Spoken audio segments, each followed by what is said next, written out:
Wah, getun aku to. Ra sida gelut getun aku. Gayamu lah. Kowe Pak ngono nek payu larang kekke, Pak. Ora apa-apa, ya. Ya, Tra ya. Oh, Petra setuju kok. Ora apa-apa ngono nek nyang-nyangane larang tak kekke. Ora apa mati kowe malah penak lho Pak Mangane kowe urip perkoso to, Pak. Waduh. Ngidoni Semar. Ndara Baladewa ki duwe pusaka ampuh lho, Gong. Apa? Nenggala, Alugara, utamake Gunung Jugruk Segara Asat. Kowe duwe pusaka apa? Wah, ora ngerti. Nek men tamake Gunung Jugruk aku duwe to. Saya nek adem-adem ngene iki. Tak tamake Gunung Jugruk kabeh yakin mbok Gunung 10 wis to. Tamani Jugruk kabeh. Tenan aku. Yakin wis. Jenenge apa Musa? Ora tak duduhi jenenge. Nek ngerti duduhi bentuke ya yo. Ya. Lah entuk nanti kok gawan. Oh. Lho sindane wis do krudung taplak kabeh. Iki kepiye to kok dadi loro iki jan wis. Wis. Kokean iki, Truk. Sing loro diglundungke mrono wae kae. Mesake ora. Jero banget ora. Aja ango-ango lho Pras kok masih ngono. Kok nang koyo saka kono wae. Kowe iki kok guyung apa Baladewa? Kok melu guyung apa? Aku ora ngeluconi kowe.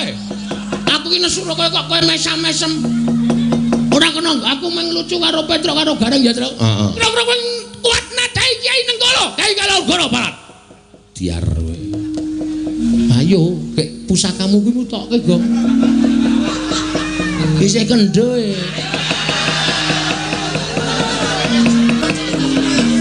Wah, getun aku to. Ra sida gelut getun aku. Gayamu lah.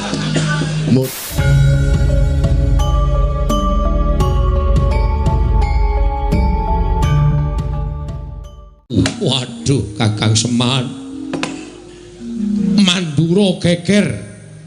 Ngendi-endi papan padha untran-untran, ngendi-endi papan padha unjuk rasa. Merga ora nrimakake nggonku ora bisa nyirep marang pageblik ning tumama nang Praja Mandura. Salajengipun kados pundi?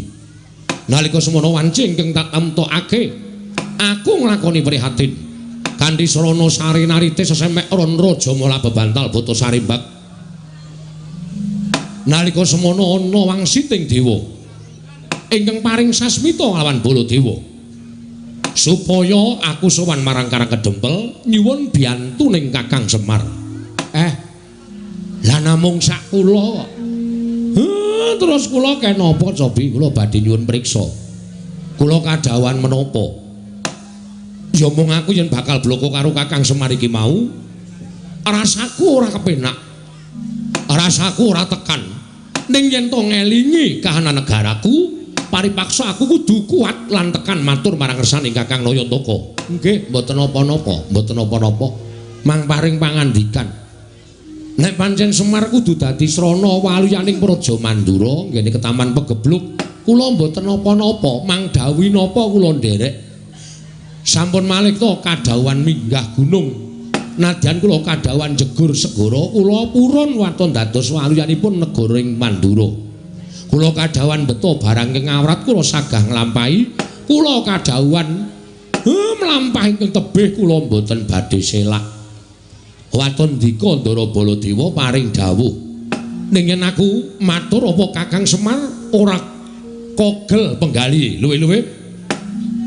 Penggalihmu ora pingget mergo atur ing Baladewa. Den, kula niki nek upama ngrasake pinggete ngati, wis tatas runtang-ranting ati kula. Kula niku momong para Pandhawa ora pisan ora pindho digawe gela, kula ya ora apa-apa. Momong Ndara Janaka ora pisan ora pindho digawe kagol ati kula ya ora pingget, ati kula ya ora serik. Upama kula niku ngopeni rasa mangkel, ngopeni rasa sing pinggeteng ati, mbok menawa kula wis minggat saka Ngamarta. Kula wis wegah momong para Pandhawa. ning gandeng tumrap Semar wong urip ing alam padang menika apik-apike wong urip niku nek linambaran sabar tuwene ikhlas nadyan disebut niku gampang dilakoni angel ning apik-apike wong nek iso nglakoni watak sabar lan ikhlas niku dadi mantasaning menungso dadi mustikaning titah mila monggo kula aturi paring dawuh Semar kapurih napa aja lara atimu aku tak matur marang Saninggi Aina Yantaka nggih mangendika mboten napa-napa wanter dawuhing dewa ingkang dak tampa nalika semono metu marganing pasumenan sasmita dumeling tan ana ing karna swara ingkang tanpa wujud ngandhakake yen to aku kudu iso mboyong marang Kakang Semar prapteng negara Mandura lah kersane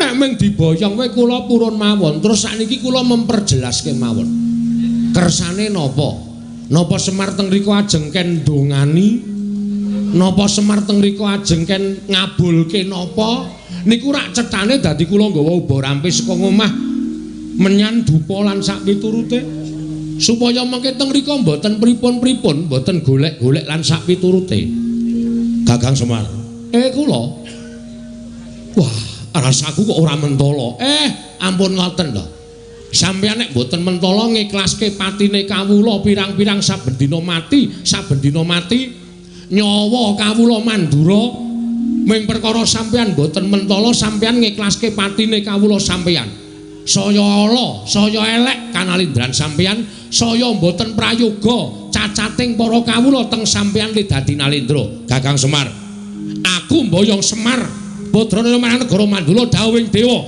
dina samengko Semar kudu dadi tumbal ana negara Mandura Semar Badranaya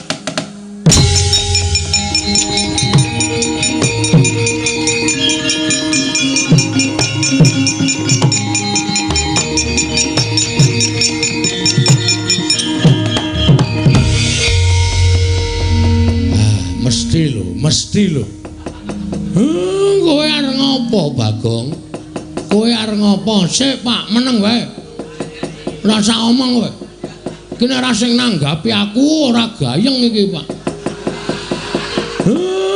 kowe sinuwun Mandura wis ngerti aku wis apal iki ya bendaraku ya pepundhenku aku cetha banget omongane Semar kowe atago ning Mandura arep tanggo tambal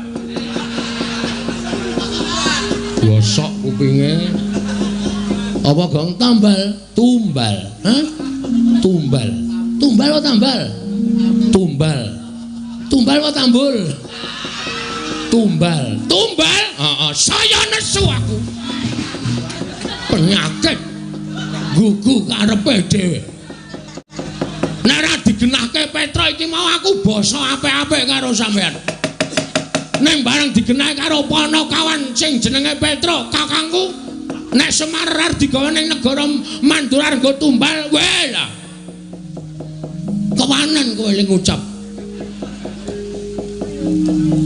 aku jane ora mentala Bagong ning piye meneh negara Mandura mbutuhake Semar ki menungsae udu sapiye Semar ki menungsa bapak Semar ki menungsa tur dadi pengarepe Pedukuhan Karang Kajembel nah saniki kula tak takon karo sampean entuk wangsit saka sapa saka dewa ki cetha jenenge sapa Bathara sapa wah nek bab kuwi aku ora ngerti kuwi mung swara tok wah iso uga kuwi mung swara tip utawa wong jajal sound system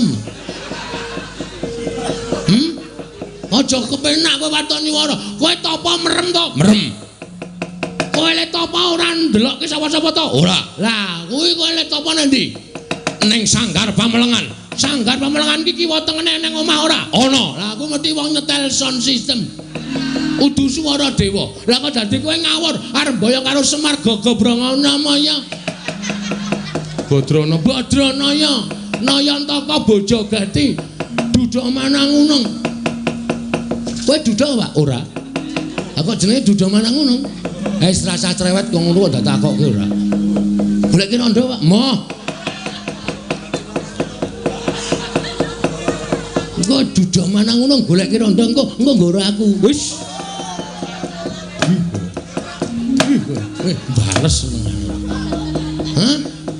Nek Bapak digawa menyang ngendi mau negara Mandura jelas aku ora ikhlas. Nek tekan negara Mandura Bapak kon ngopo lah? Sing liyane tumbal ora masalah, gawanen Bapak. Nggo ngene kene ya nggo apa? Nek Bapak terus digone negara Mandura kok arep dienggo tumbal, berarti kan mung dipateni. Monggo dienggo tumbal ki tegese dipateni, ateges aku ora weruh Bapak meneh. Aku kelangan Bapak. Hah? Terus kowe tenang-tenang ngilangi nyawane Semar, terus kawulamu tentrem, terus kowe ayem nang kono tanpa memberi sedekah sedikit pun Anda pancen kowe nganggo tumbal Semar, tukunen kowe. Cedes iki. Meneng wae Pak nek payu larang kekke, Pak. Ora apa-apa, ya. Ya, Tra ya. Oh, Petra setuju kok. Ora apa-apa ngono nek nyang-nyangane larang tak kekke. Ora apa mati wae malah penak lho Pak Mangane kowe ora perkosa to, Pak. Waduh. Ngidoni Semar. Hah? Aku sing ora trima. Aku ora trima. Lah aku tekan kene kudu mboyong Semar. Ora iso. Ora iso mboyong Semar. Kena mboyong Semar. Waton kowe iso nglangkai batange Bagong. Kowe lah kewanen, Gong. Ndara Baladewa iki duwe pusaka ampuh lho, Gong. Apa? Nenggala Alugara utamake Gunung Jugruk Segara Asat. Kowe duwe pusaka apa? Wah, kowe ora ngerti. Nek men tamake Gunung Jugruk aku duwe to. Saya nek adem-adem ngene iki. Tak tamake Gunung Jugruk kabeh yakin mbok Gunung 10 wis to. Tamani Jugruk kabeh. Tenan aku yakin wis. Jenenge apa Mas? Ora tak duduhi jenenge. Nek ngerti duduhi bentuke ya yo. Ya ya. Lah entuk nanti kok oh gawan. Oh. Gawan padake iki. Anggere tak tuk ngono mesti grugutuk ngiwonengen.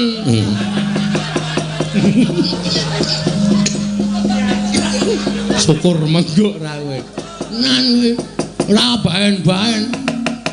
Aku ora wedi karo Baladewa ben pokoke arep mboyong Bapak lho aku ora entuk yakin sumpah. Nek ngono kowe mepalangi karepe Baladewa. Lho, mesti to. Genawe wangsulan ngene kok dikira ora mepalangi. Wah, dalah. Woi. Nek meng bengok wae iso aku. Apa dume Baladewa aja. Woi, blenal, mana main jajan sebentar wae. Wani arep beli ngono apa, Pak? Aku ya iso. Kowe aja pamer swara nang kene. Sero aku cangkeme mbok aku. Nyepelekke ora. Gong, ku ndak kriwikan dadi grojokan geguyon dadi tangisan lho. Sing sabar. Terus kon piye? Alon-alon. Iki wis mulai adem lho, Truk. Kene ora disemangati ngono iki. Lho sindane wis do krudung taplak kabeh. Iki kepiye to kok dadi loro iki jan wis. Wis.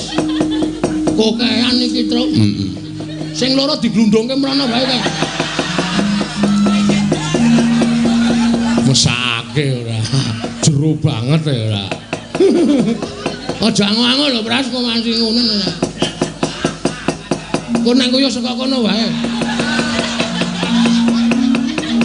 Dikai godhong medun ora. Tir ngono. Kowe iki malah werna-werna. Kowe iki kok guyung apa Baladewa? Kok melu guyung apa? Aku ora ngeluconi kowe. Aku iki nesu kowe kok kowe mesam-mesem. Ora kena aku mung lucu karo Petro karo Gareng ya, Tru. Heeh. Aku dadi kowe melu guyu. Wah, panusmane jajalan.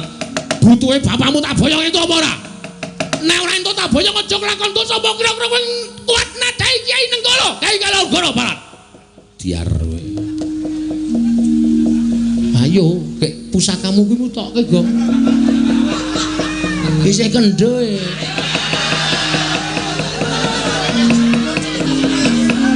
Durung tak empake. Jarene iso nggo nuthuk gunung. Ha iki nek ora dimatke ya nggo nuthuk ya ora jugruk. men kaya wong keplok. Iya.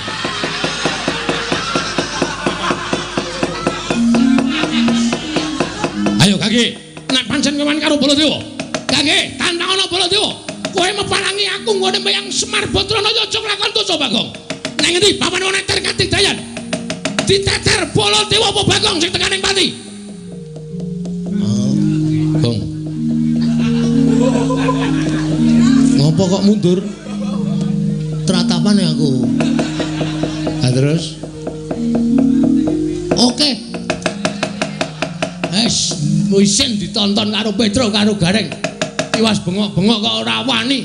Oke, nanti papane wong neter Katidayan. Bagong. Mundur. Ngapa, Pak? Mundur. Aja dipisah, Pak. Aja dipisah. Ora tak pisah, mundura. Aku wani, Pak. Ya ning mundura. Kowe ora ngerti kowe iki okol ora nganggo akal.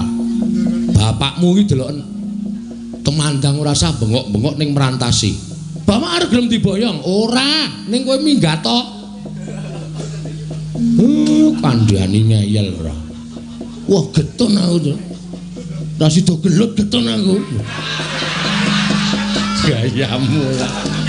Moto penge iki ngene.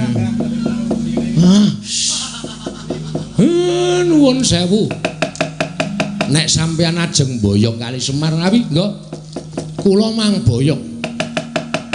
Kula ikhlas didadekke tumbal teng negara Mandura mboten napa-napa. Kula manut. Yen kowe ikhlas mapana dina iki tak boyong Semar Badrana. Monggo ndara kula kantun nderek kali sampeyan. Ucap kacarita nalika semanten. Arsamandha Kyai Semar Badrana nenggih Sanata Prabu Baladewa. Eling-eling Semar usaka bisa kandha jimat kang bisa ngucap kasinan kadidayan linangkung bebasan Dewa Ngejawantah. Dupi arsa nggrayang Lurah Semar Badrana kena dayaning Lurah Semar Badrana dawah kalenggak nata Mandura. Ilang sipating nata Mandura nenggih perjineman pasetan daya lumayet nenggih Sang Jaramaya.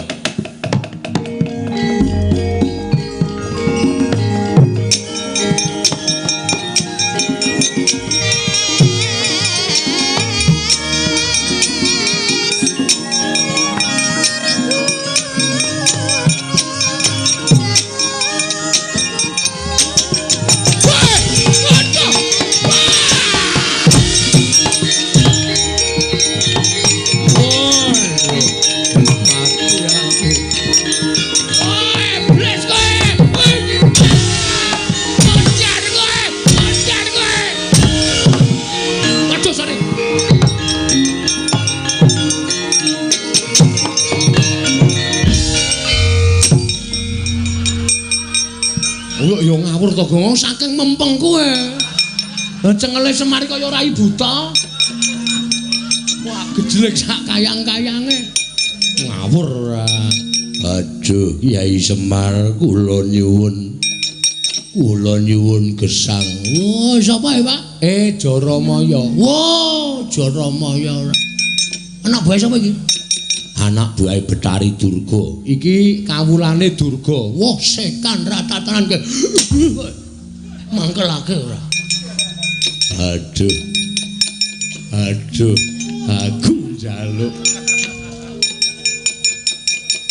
Aku njaluk urip Semar.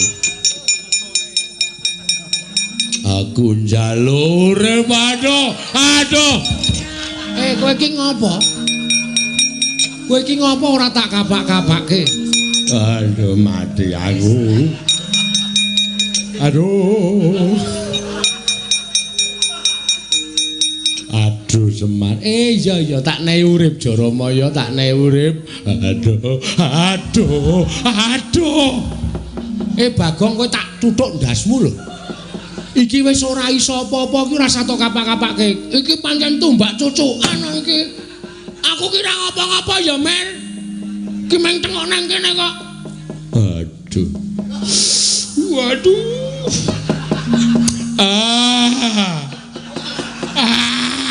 Bagong, lah we iki jan wis iki tumbak cuk. Ki tanganku nang dhuwur wis lho.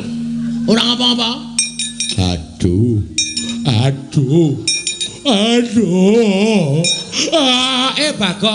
Bagong. Wah, iki apa kepidak kok? Tak kira nek lemper e. Tak ngono-ngonoke kok. Apa ya nglembreh. Waduh. Piye dagelane bapakku isih payu ta? Nglembreh tak idak tak kira nek lemper gogrok. Angger tak jokke kok aduh, tak undurke aduh. Lemper kok manak iki aku. Aduh. Ayo wetenge lara lho kae gong men. Atok gilik-gilik kok ya. Karena rada rapate kok gilik ya. Ha iya. Tak pernah ke. Jaramaya. Inggih Kyai Semar. Ngapa kowe? Namung dipun utus Pandya Betari Durga. Supados saged damel karti sampika pejahipun Kakang Semar inggih Kyai Nayantaka. Durga ya ora leren-leren gone gawe srana patine Semar. Lah saiki durgane nanti? Samenika para perjineman Baju Barat sampun ngramyang ngebaki Karang Kadempel. Wis ngramyang ngebaki Karang Kadempel. Inggih mila mekaten. Ayo kowe minggat to. Omong karo Durga. Nek isih ganggu Karang Kadempel, iki mengko aku sing bakal ngadepi. Nyuwun pamit Kyai Semar.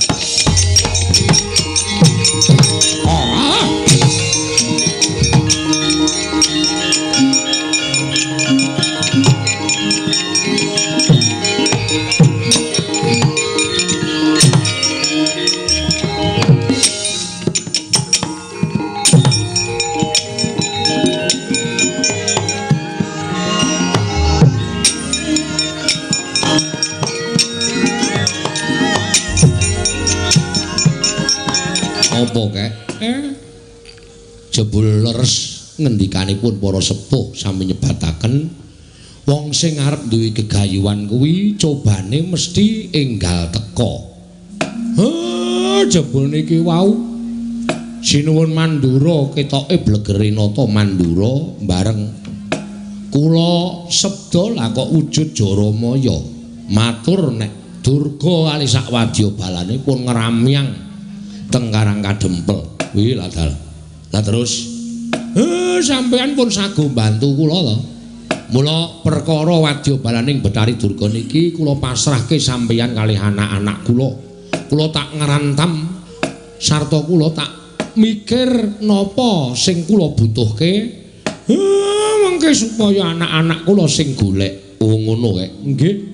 Ya nek pancen kaya ngono aku kari manut. Wis tak rampungane karo Kakang Garukaca, Kakang Antarja. Ning ya aja lali, kakek ya tetep kudu melu ngawat-awati kelawan tandange putra-putra Pandhawa iki kek. Nggih, ampun kuwatir. Kula tansah ngampi-ngampingi kalih sampeyan. Nala Gareng Petruk Bagong, kowe krungu dhewe Karang Kadempel diancam karo balane Betari Durga. Mongko balane Betari Durga kuwi bala sing ora ketok, sing do ngati-ati. Mungsuhmu bangsaning jim setan priprayangan sing watake angkara budi candala. Kawula padha dikon supaya tata-tata samapta ing gati sawiga ing diri. Nala Garengmu benga pedukuhan kabeh lawange kon nginep dhuwure kon menehi janur. Kanthi carana kaya mengkono ora bakal di leboni karo bangsaning Betari Durga. Petruk karo Bagong ulatana ndaramu nek ana apa-apa matur aku. Oh nggih Pak. Nggih pangestaken dawuh. Wis pepanggihan padukuhan iki dibubarake dhisik. Aku tak ketemu karo mbokmu. Tak jake itung-itung babakan garap kahanan Karang Kadempel. Oh nggih ngestaken dawuh. Karawitan Karang Kadempel kon ngiringi Bapak Semar. Oh nggih Pak. Wah jan. Kaya gendinge napa Pak? Gugur gunung. Ora wangun. Paling ora ya ladrang apa ketawang. Kuwi sing apik. Kuwi Tangerang. Ketawang kok Tangerang ora. Apa manut aku ki ora ngerti gerak aku ki isane ming pangkur. Aku ki isane ming pangkur nek liyane Petruk kuwi sing menguasai. Nggih. Santi Mulya mawon, Pak. Kuwi cocok kuwi. Santi kuwi aku cocok.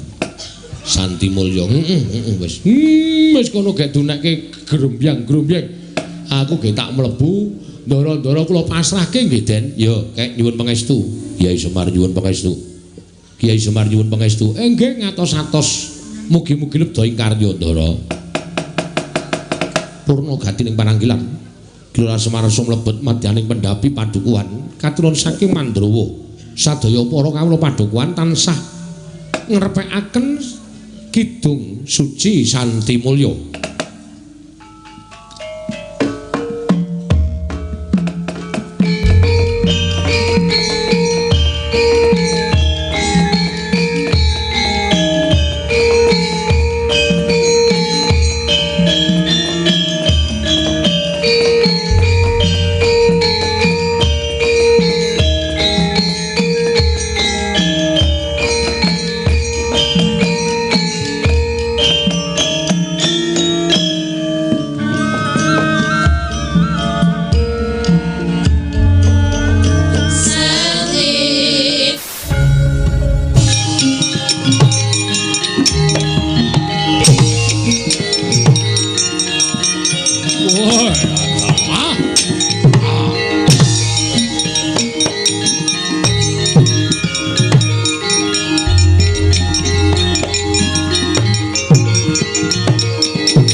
Wisraya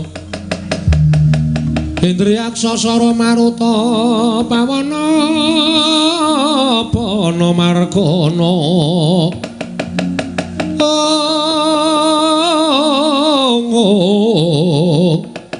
Samirana lan Warayang bisikan magulingan lima Batobat Jaramaya wonten dawuh Pandya Pedari Gurawalan nggonmu mlayu saka ing Karang Kadempel. Para gage matura piye kabur kawusananing nggonmu Sesinglanata Mandura. Ing wigati bisa mboyong lawan Semar Badranaya. Oh, ladal. Panjen Semar menika mboten saged dipun sangga entheng. Ngatanipun nadyan sampun sesinglon nalindring Mandura parandene gagar wigar tenantuk karya.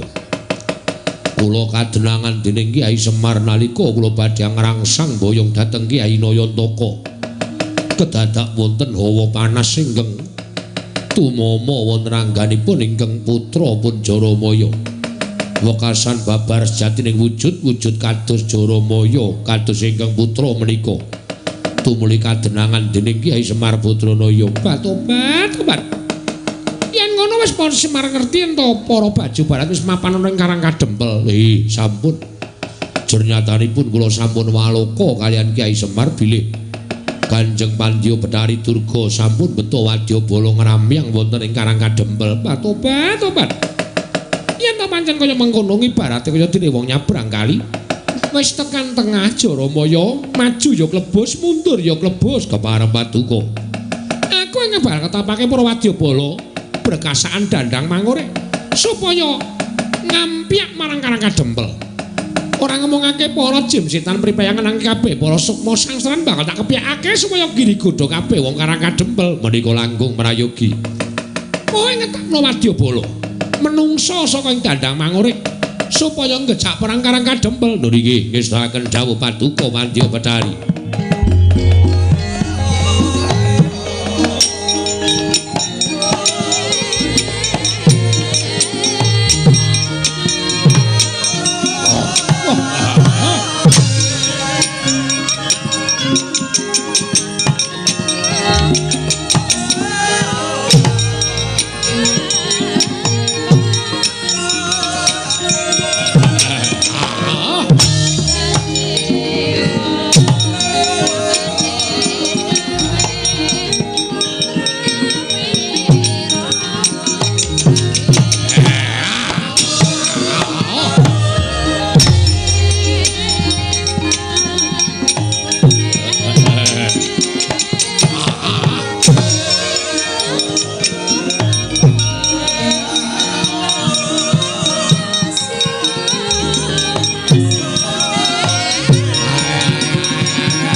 pateh nanging Prawadya Bala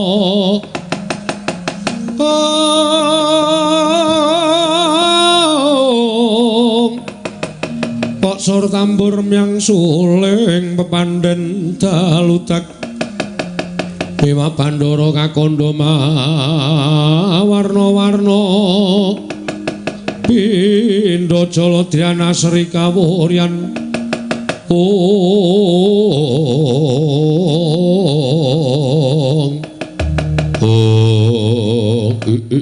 Ladala Ibu wonten menapa ngawi sangganing para perkasaan kula nyadong dawuh Kanjeng Ibu kula nyadong dawuh Kanjeng Ibu kula nyadong dawuh Kanjeng Ibu kula nyadong dawuh Ibu kula nyadong dawuh Kanjeng Ibu kula nyadong dawuh wonten menapa ngawi sangganing para jim setan priprayangan Wadya Bala dandang mangore kula wonten dawuh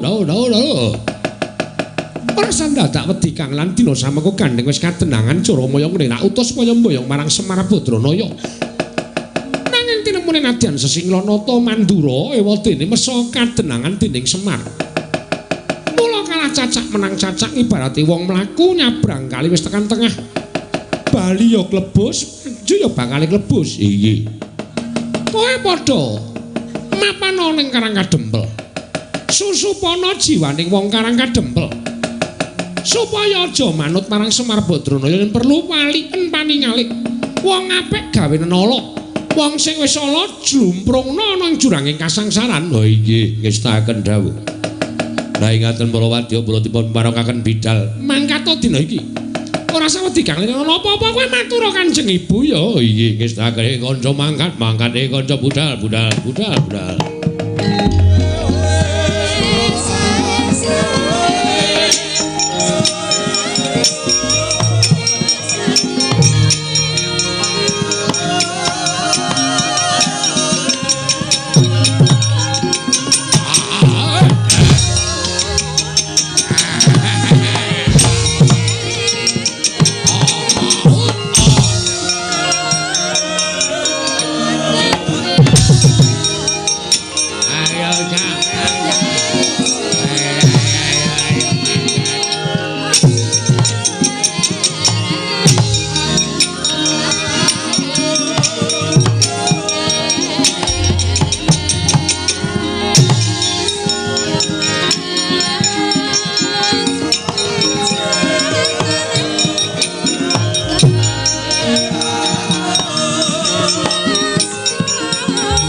katututan lamun mangsa prawira digdaya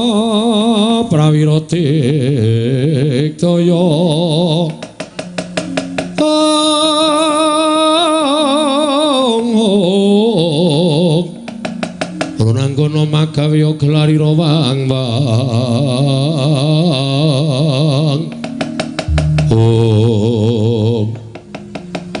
ana satria ngaglah sapa iki takon karo aku satria ngrandu Gumbala Bambang Antasena ya dasar Kemaranyata sing buri sapa Bambang Petruk Kanthong Bala Bambang Petruk Kantong Bolong sing beri dhewe sapa? Oh muni Bambang Janturan wis ora ono lho Gong tak ajar kuwi. Nek Bambang wis ora ono. Aku Bambang Bagong. Ora kok do nganggo Bambang kabeh iki ya men serasi kok ya. Panjenengan nganggo Bambang Antasena aku ya nganggo Bambang Petruk kene Bambang Bagong itu. Ah kae sing lagi tekoke Bambang Prastiwi. Wis ora iso diampet tenan dol. Yo arep perang kok ngrembug sapa-sapa iki. Men aku iki bebas kok nyambut gawe. Oh ya wis. Kuwi Wadyabala Dandang Mangure, Dasar Paranyata. Semar bakal tak boyong marang Dandang Mangure. Ayo boyongan Semar. Langkawana kuandane Antasena. Lho. Kowe dadi pepalanging wong-wong Dandang Mangure. Apa-apamu ora minggat tebak dalam kene marganing patimu Singalena prapteng lalis.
Sorry, matane.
Wong Karang Kadempel dibeteng karo anak-anak Pandhawa. Kowe wong Dandang Mangure ya, Dasar Paranyata Satra sisik Antarja. Kowe sapa? Aku Tumenggung Salukat Katut Barat. Tumenggung Salukat Katut Barat. Arep ngopo? Boyong Semar Badranaya. Ayo, sirnakna Antarja, mati dening aku.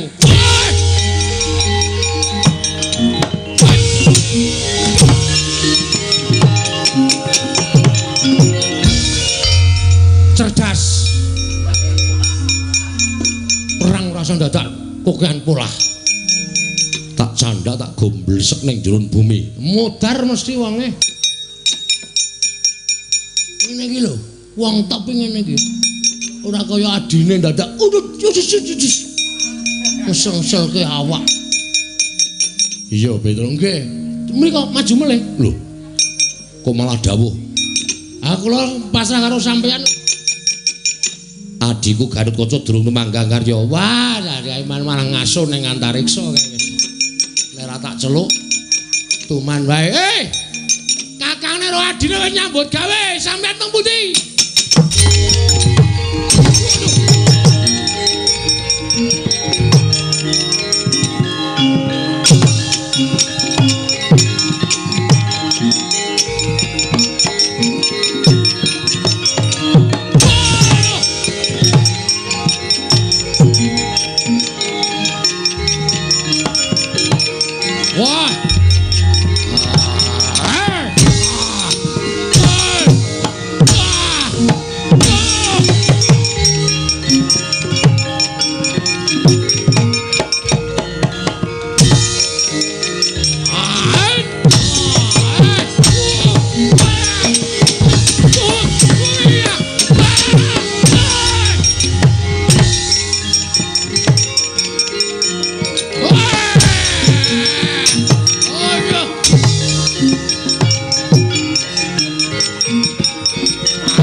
Wadyabala menungso dandang mangure padha nungsang kuyang numbuk bentus.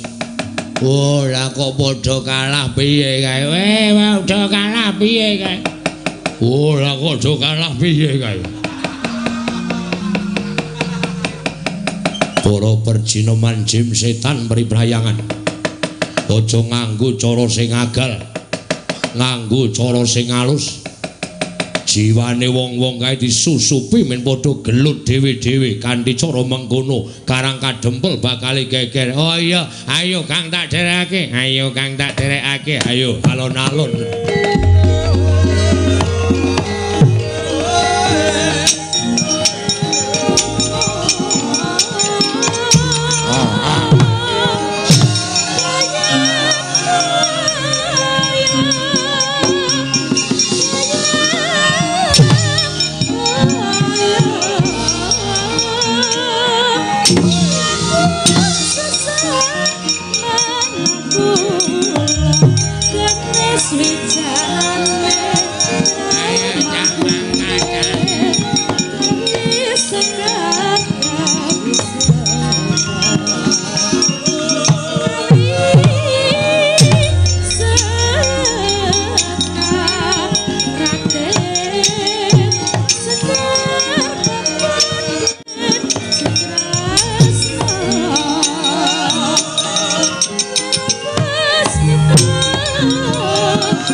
Kaya wis padhang. Iki wis tentrem kahanane mingkari bapakmu bakal miwiti mbangun Karang Kadempel. Nggih. Nek ya kudu tata-tata lho, Den. Merga nuwun sewu. Sing nami Wadyabala dandang mangure niku mboten mung wujud menungsa tok.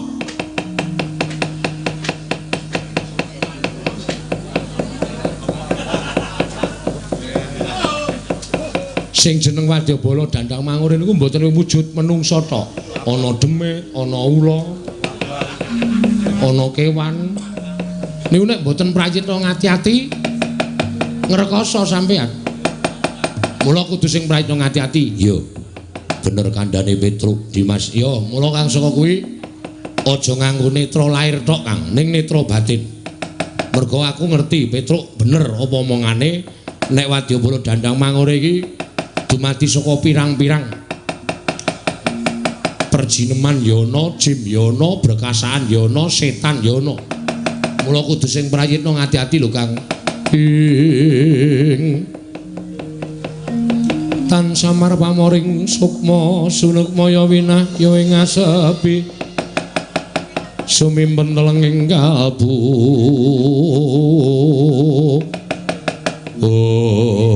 Datan prayitna nata pringgondani Prabu Anom Gatotkaca sinusupan balaning Betari Durga. Mila katingal abrit bergatak pasuryane. Nalika semanten datan taliwara anyan, ndak kira Petruk linarak wani kagiat Lisang Antasena wau.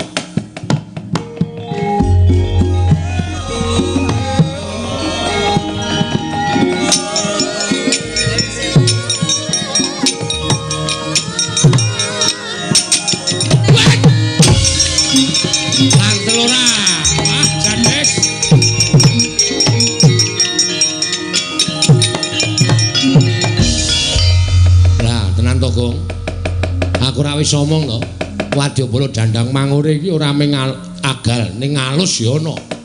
Nyatane Kakang Garukaca ora ana apa-apa kok Petruk dicandak gulune ditekak dilarak kaya ngono kae. Pun nengke mawon men mudhar sisan. Ora kok Petruk kok mati. Ben Petruk iki utang aku ora tau nyaur. Men tekan Ndara Garukaca aja. Kae ya Kakang nek nganti ning apa-apa engko ndrawasi tak kandhani. Ha terus piye-piye? Manut aku. Doyak, Gong.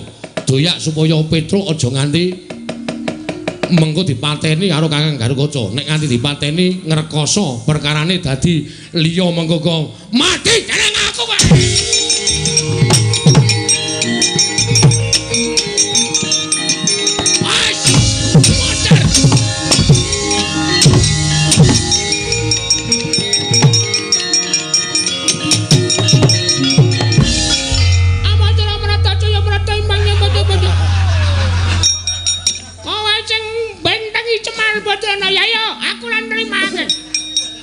Wo cah iki Kang Slupan cah iki. Kok dadi suarane cilik kaya ngono. Apa Suramrata Jemrata? Imbang yen paca-paca. Oh, ora lunga saka jiwane Bagong aja kelakon dosa mungsuhmu aku lekane.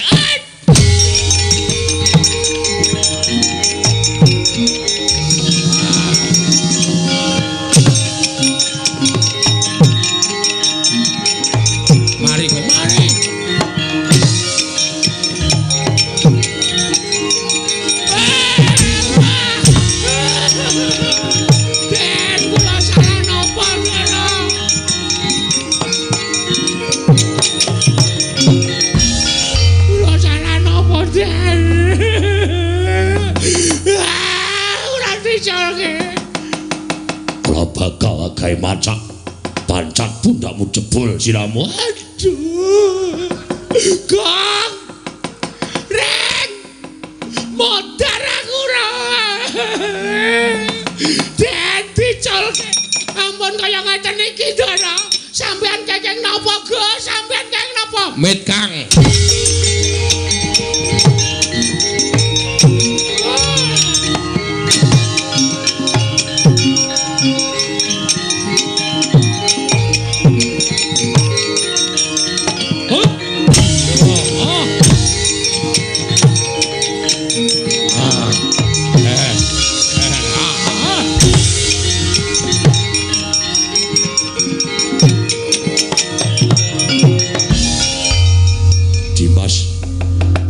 Apa? Kakang ora prayitna. Aku wis omong to nek balane Brayu Durga iki ora mung agalan tok, ning alus ya ana. Sajahe Kakang disusupi karo balane Durga, kowe nekak Petruk. Petruk. Mbah. Petruk aku ora ngerti apa-apa. Ora ngerti apa-apa kok cetha. Lagi tengok cek gulune ditekak dilarak. Kalau mencinge pindah. Aku njaluk ngapura. Wis lho, rasa dadak. Iki Kakang Garukaca mau diangslupi. Lho, sing angslupi sapa? Balane Betari Durga. Oh, niki pun sadar dereng. Wis. Bagong mau ya heeh. Nggih napa? Heeh. Nek ora tak tulungi Bagong mau ngamuk ora karu-karuan. Mripate abang. Ha iki mati dereng. Tajar dasmu lho. Wong ngapae? Jare Kang Slupan, wis mau ya nyok. Antel sisan. Jarene Kang Slupan kok jarene. Wis mari kok ya, Gong. Wis mari ya. Tak kira nek isih Kang Slupan. Iki bebayani lho, Truk. Nggih. Kowe mlayu ning omah kono. Terus takon karo bapakmu njaluk donga nggo ngusir demit. Nek nganti engko demit ora do diusir, Karang Kadempel ora tentrem. Saniki, heeh.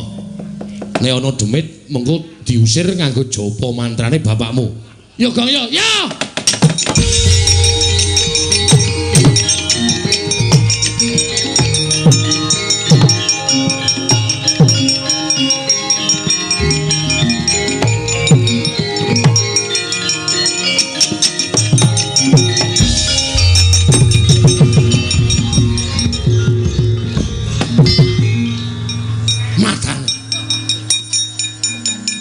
Pedane mlayu banter banget. Aku sing nyurung saka mburi kok banter banget.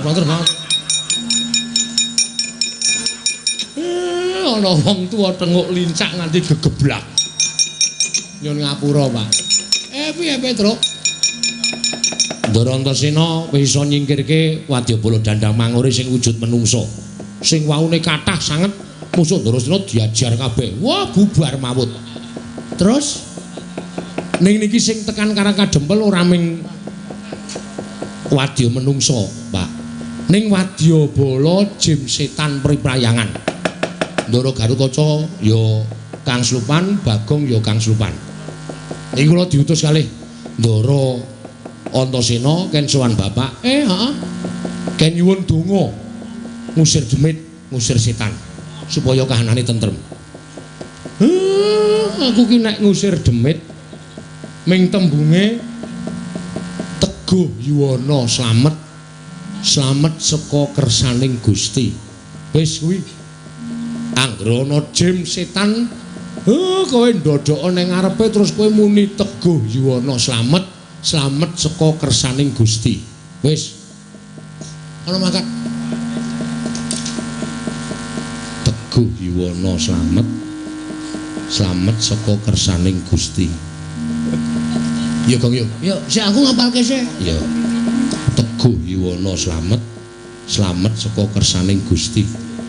Teguh Yuwana slamet saka kersaning Gusti. Ayo Gong, ayo. Teguh. Aduh. Truk. Rene sing piye to? Aku ora apal Teguh Yuwana slamet. Pokoke ling ngapalke ngene iki. Teguh nang ngene Yuwana, terus nang ngene slamet saka kersaning Gusti. Oh iya. Teguh Yuwana slamet saka kersaning Gusti. Teguh Yuwana slamet saka kersaning Teguh. Waduh. Yuwana, walah. Teguh Yuwana nang gone slamet ngampiri Yuwana. Angel tenan iki. Slamet ngampiri Yuwana ngejak Prastini. Angel tenan iki. Pokoke dhewe kudu gareng meneh digareng. Gareng asal dijak aku ndak ngisir. Oh iya. Ayo endi wong Karang Kadempel. Ayo udus. Nek tak matke ra kuat atiku. Teguh Yuwana slamet saka kersaning Gusti. Teguh Yuwana slamet saka kersaning Gusti. Teguh Yuwana slamet saka kersaning Gusti. Biar mandi bapake. Ayo Gong aku wis entuk siji. Yuwana. Wah, jan ora bener-bener iki mau. Monggo wis tak incengke lho. Teguh Yuwana slamet saka kersaning Gusti. Modar. Apa saiki? Alah. Hai. Ojo. Medani tenan iki. Teguh Yuwana. Aduh. Teguh Yuwana slamet utang Teguh.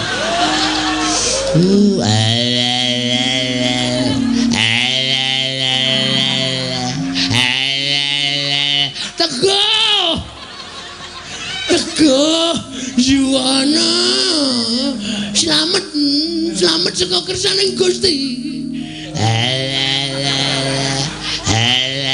Tega Yuwana selamat kersaning Yuwana nang gone Teguh. Piye Gong aku ora apal. Teguh Yuwana selamat saka kersaning Gusti. Teguh Yuwana selamat saka kersaning Gusti. Teguh Yuwana selamat saka kersaning Gusti.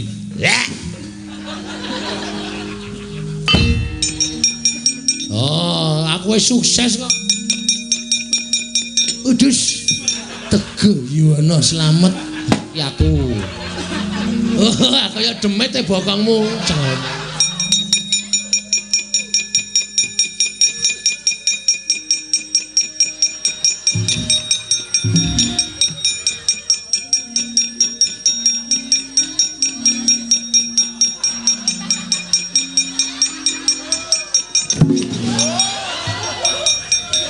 Gong gilogong demit gong ora tau medeni iki nggo praktek.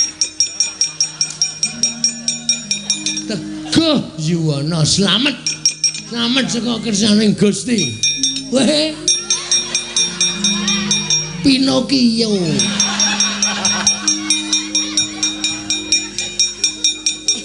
Teguh Yuwana selamat saka kersaning Teguh Yuwana selamat saka kersaning Teguh Yuwana. Capa ora iku ora. Teguh Yuwana.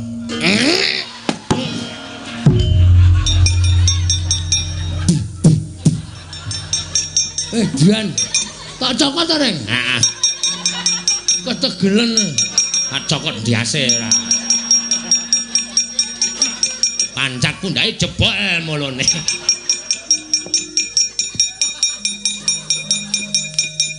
Aku arep njaluk Semar liyane kangelan ning ngapalke aku. Ora njaluk liyane wis. Teguh Yuwana. Oh, Bapak. Sopo-sopo arep dirapali, sopo-sopo arep dirapali. Paliyane, Pak. Liyane Teguh Yuwana angel tenan asli. Tenan, Pak. Kajate ora dadi, cinciripit gula batu kejepit.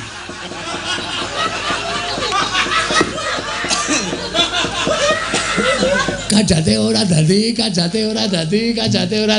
cinciripit gula batu kejepit. Oke. Nah iki apal aku.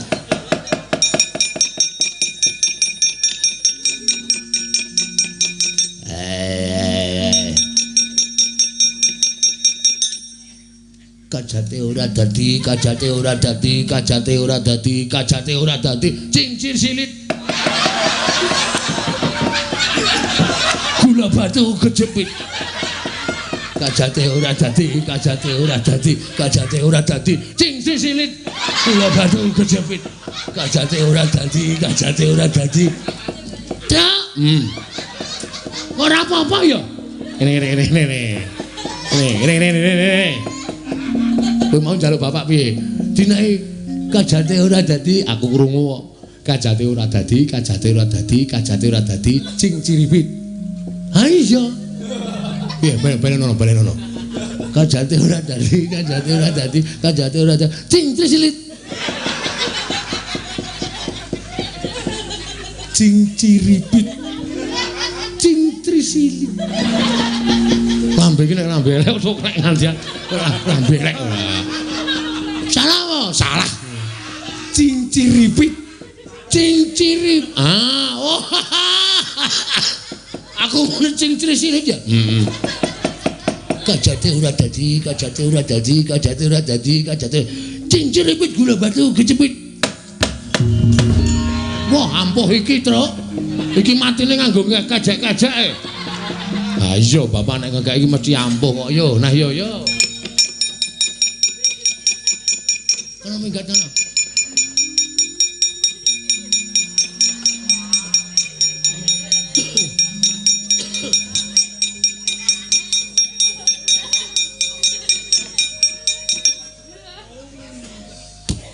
Yuwana slamet sekon Teguh Yuwana slamet sekon Teguh Yuwana slamet Gong iki bagianmu le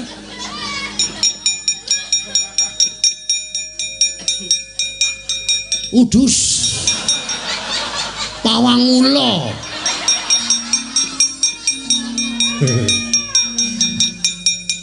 Teguh Yuwana slamet saka kersaning Gusti kajate ora dadi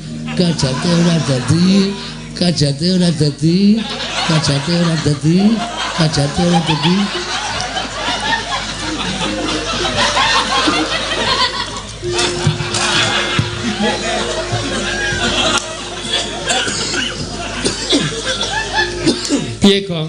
Ama aku. Dicekel ra kenang. Lihe. Kajate ora dadi.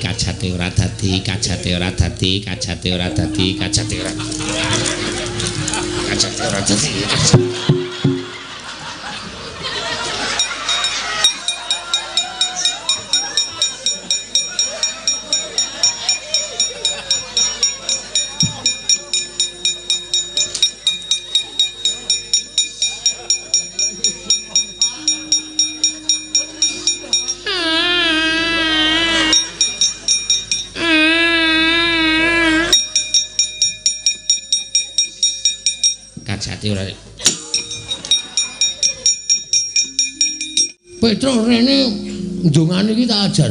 Lho. Iki demit e, Kong. Iki apike? Lho, apik. Aja dadi dongani. Semen ngene iki wae. Oh jeneng demit kok. Kuwi iki demit medeni kok yang ngono kok. Kajate ora dadi. Reng tak sumpel cangkemmu lho, Ren. Nek nganti iki ilang, kobong mati ku tak ajar.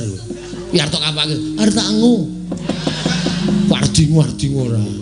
Kajate ora dadi. Kajate ora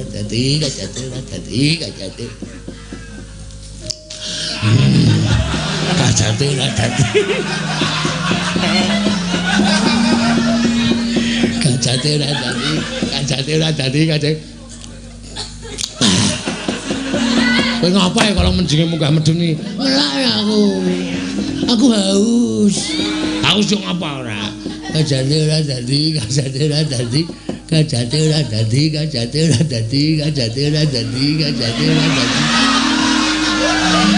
Woi dan reng asline demite udu iki. Andi nang kono. Ngeri tenan ya aku. Anak gendruwo. Ajar dasmu kowe. Endi? Kowe lah. Piye kowe bungah to? Bungah aku. Gareng iki sing ora cocok tuwekan ora.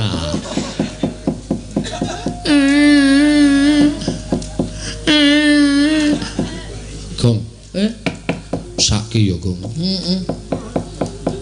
Aku jane melas lho, Bro. Demit kaya ngene iki aku sok melas. Yo, iki yo ora ndi sanak, ora ndi kadang. Senengane godho karo menungso, ngono kok.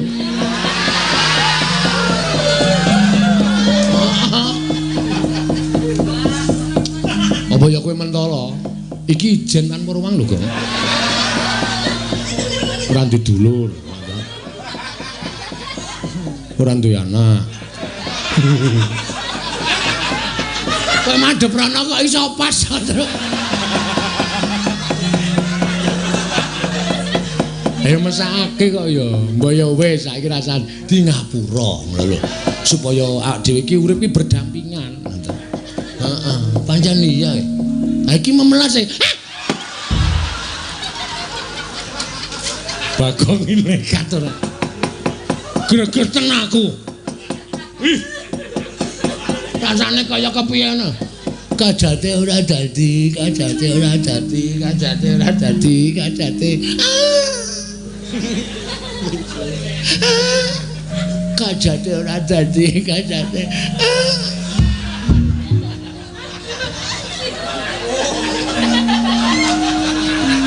Aduh. Ngapa, Gong? Dan balane Betari Durga ana sing nggawa mriyem, Bro. Siap menembakkan. Ngeri tenan. Waduh.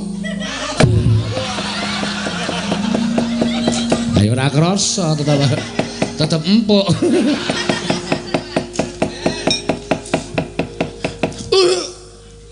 Waduh. Wah dengkole. Anak-anakane pancen senengane do. Kon kresiki demit kok malah udus. Iman lahir batin suci ora bakal kegodha dening apa wae. Semar ki wis tuwa, Semar ki wis menep. Ora bakal ora kurang jaman nom-nom aku biyen.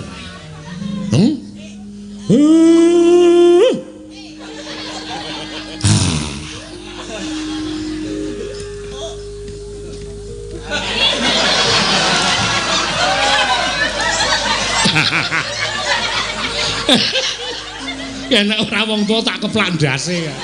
Wong gayane ngliwat kok karo tangan iki njawil nil. Waku ora.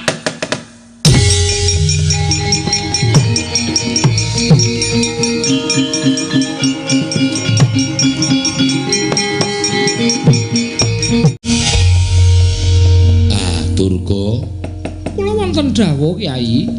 Ora. Jansane ngopo to? Kowe iki wis cinadang dadi dewaning panggodha pangrencana. Ya bener kowe iki mesti duwe pakaryan ngganggi godha marang titah. Ingkang wis bener lempeng lakune kudu mbok enggokake. Tur kowe mbawahi sangganing para berkasaan kowe iki duwe wadyabala jin setan.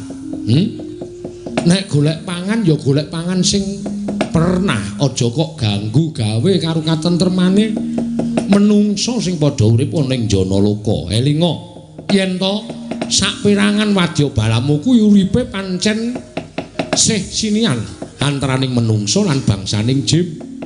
Ning aja sok ganggu gawe karo menungso. Wis cinadang dening panguwasaning Gusti, jin setan kuwi duwe pangan dhewe-dhewe, menungso ya duwe pangan dhewe-dhewe. Ora kena suk-sukan rasane.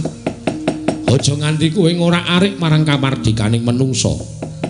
Namung kepengin madosaken tedha baju barat ingkang dipun arah menyangipun Kyai Semar Badranaya. Lah apa kira-kira kuwi do tedas mangan dagingku apa piye? Apa kira-kira do seger ngombe getihku? Nek kira-kira baju baratmu ki do seger ngombe getihku, wareg mangan dagingku. Aku ikhlas. Ning kosok baline nek do mendem, nek do modar ngombe getih karo mangan dagingku, aja mbok luputke Semar. Ketoke pancen aku kuwi pancen kepenak nek diangkah dadi panganing baju barat. Ning kowe ora ngerti. Malah wong kaya Semar iki sing janjane daginge ora enak, getihe ora seger tumraping para berkasaan. Golek pangan sing apik-apik, aja ndudul kamurkaning Semar.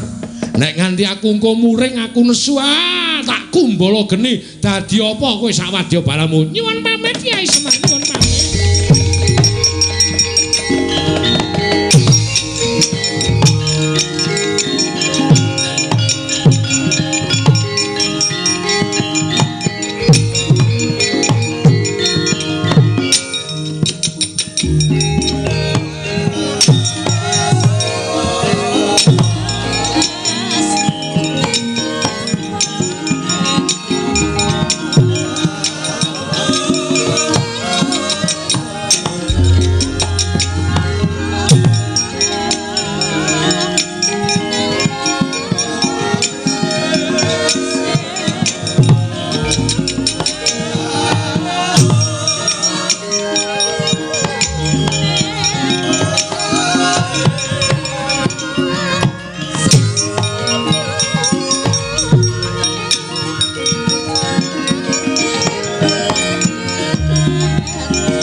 Raden Prayitna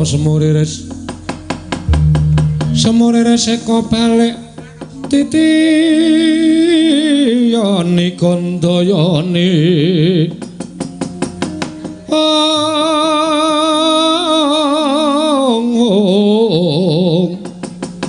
titiyani kandayane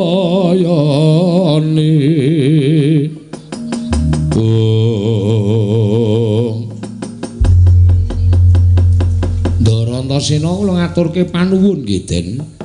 Ya kek ora dadi ngopo.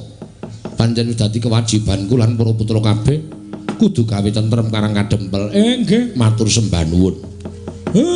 Nala Gareng Petruk Bagong. Kowe pancen wong-wong sing mempeng. Kowe bisa ngayomi marang kawula karang kadempel. Nggih, Pak. Pangestunipun Bapak. Nggih, Pak. Pangestunipun Bapak. Nggih, Pak. Pangestunipun Bapak Semar. Sedaya sampun ketingal trentem ayem. Iya. Lah, saiki aku arep kandha karo anakku Bagong. Mergo kowe mau wis tak janjeni arep tak utus. Glogong, kek maju. Lah iki didadekke wong penting karo Bapak. Maju. Pripun, Pak? Wewangunan iki bakal indah, bakal apik lan becik. Kowe munggah ning kayangan. Waduh. Truk? Kayangan ngendi, Truk? Ayo kono, dhuwur kono aduh. Sago ora? Siap. Wani tekan kono, wantun. Nek wani kowe nembunga Bathara Guru, adikku si Manik Maya. Nek karang kadempel butuh winih, ya kuwi pelem pertangga jiwa lan winih Jambu Dipa Nirmala. Munggah njaluka Bathara Guru. Nek Bathara Guru ra entuk, omong nek sik dawuh Semar, aku ki kakangne Bathara Guru, aku ki Sanghyang Ismaya, kae Manik Maya. Teja Maya ki togok kae. Nek aku sing nembung Bathara Guru mesti menehake. Umpama mboten, umpama Bathara Guru ora menehke piye ya? Sak karepmu tak paringi Purbawasesa. Tenan? Iya.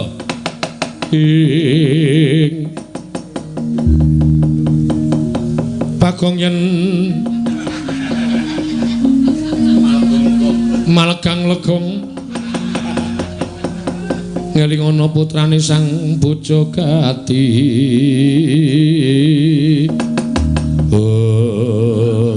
Suluk ya ngawur Bagong.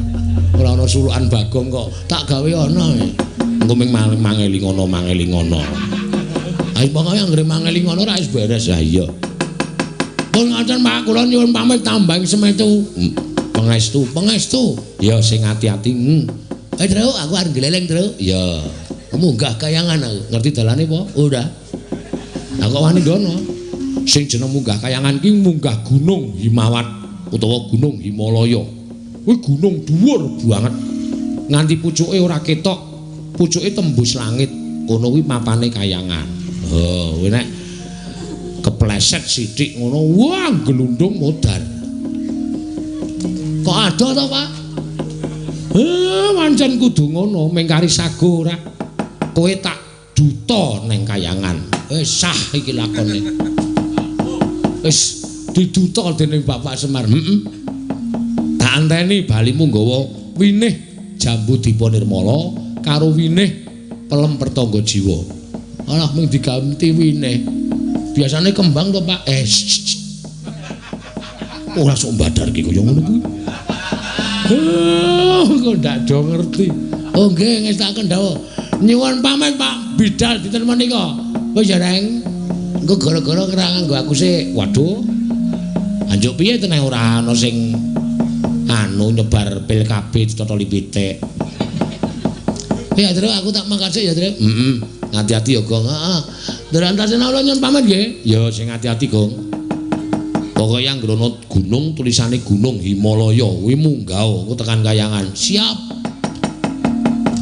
Nene dudu tulisan Himalaya aja dunggahi lho Gong, ora sembarangan ngunggahi gunung. Nggih. Kula nekat kok wong. Pun ngaten mawon kula nyuwun pamit nggih, Ndara. Iya sing ati-ati. Wis ya, Pak. Iya. Nek Bathara Guru ra meneke, sakarepmu arep piye-piye sakarepmu. Aku sing tanggung jawab. Oke, wah gleleng iki. Wis ya, Reng. Wis menyang kono cerewet wae ora. Wis ya, Tru. Ya wis tak sangoni Pujo Basuki. Basuki kadi pira? Udu. Njaluk pamit ya, Pak. Iya wis gek wis kono. Iki ra disangoni blas apa piye iki? Mengarep dikongkone kok dadak njaluk sangu kayangan ki ra ana wong dodol. Menyang. Nggih, nyuwun pamit, Pak. Sing ati-ati aja kaya bocah cilik.